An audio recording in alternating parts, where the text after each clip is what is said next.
Hi, you guys. Welcome back to Tuesday Talks. That's actually going to be posted on a Wednesday because yesterday was Tuesday and I wasn't available to post a Tuesday Talk. So, welcome to Tuesday Talk on a Wednesday. Today, I want to talk about the soil of our heart. And now maybe that sounds a little bit strange and lofty. But basically, the way that I look at it, and this is actually in the Bible, is that our heart is like soil. And the seeds that we plant will either grow or not grow based on the soil of our heart.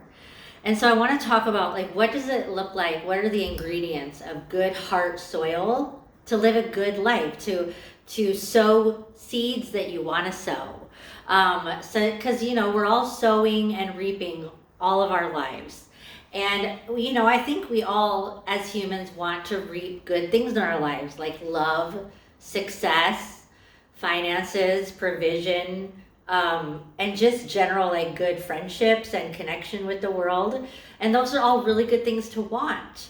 Okay, what are the ingredients of good soil? Well, the first thing is nutrition.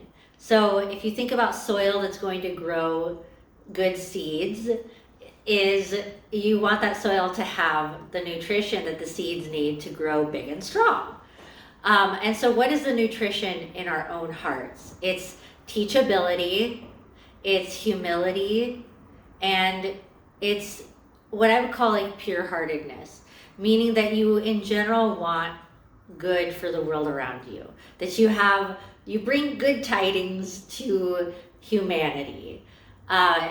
This doesn't mean that you tolerate bad behavior or that you just let everyone walk all over you. It doesn't mean that. It just means that in general, you want good. You want a good outcome for your life, and you want a good outcome in the way that you treat people. So, teachability, humility, and the biggest thing I believe of all is love. Love, love, love. Love, if you have love in your heart, that is what makes your heart good soil for good seeds.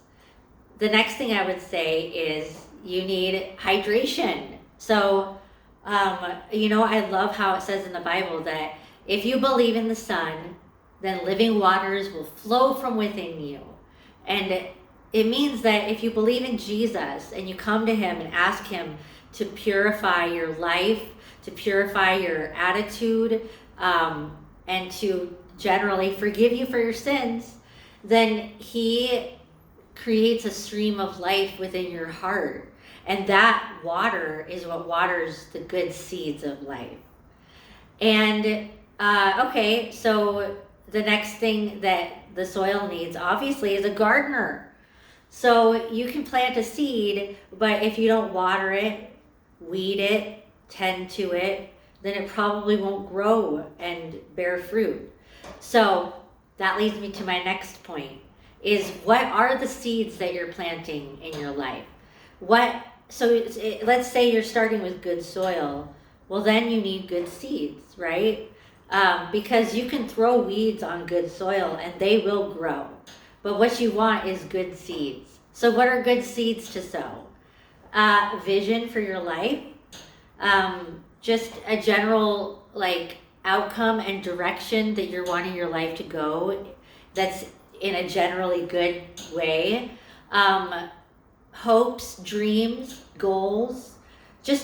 I would say that good seeds is anything that if tended to will produce good in the world and in your own life.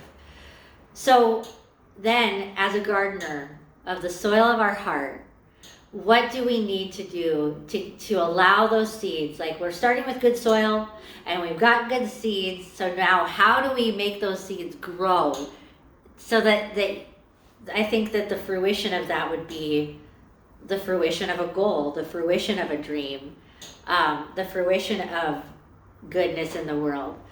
And the number one thing is to weed the garden, meaning that I believe weeds are things like worry. Worry is a weed that will come and just kind of overwhelm those good seeds. And the other thing is addiction or toxicity, kind of one and the same.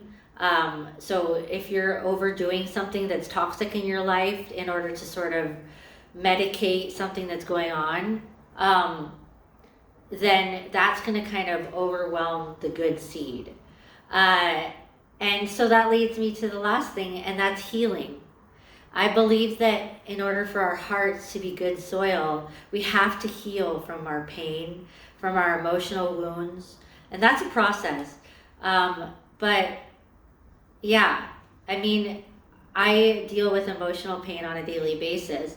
But the way that I work through that is I bring it to God. And my pain relief is worship. My pain relief is journaling, going to therapy, talking to a good friend, doing something good in the world, reaching a goal, working hard. Like those are all things that help kind of alleviate emotional pain. So I don't know why, but I just felt like I was coming in fast and furious and kind of intense today. But that's what I had to share. I hope that you will just have a heart that has good seed or good soil with good seed, and that it all comes to fruition in something good in your life. If you have any questions or comments, please leave them below, and I'll see you guys in my next Tuesday talk.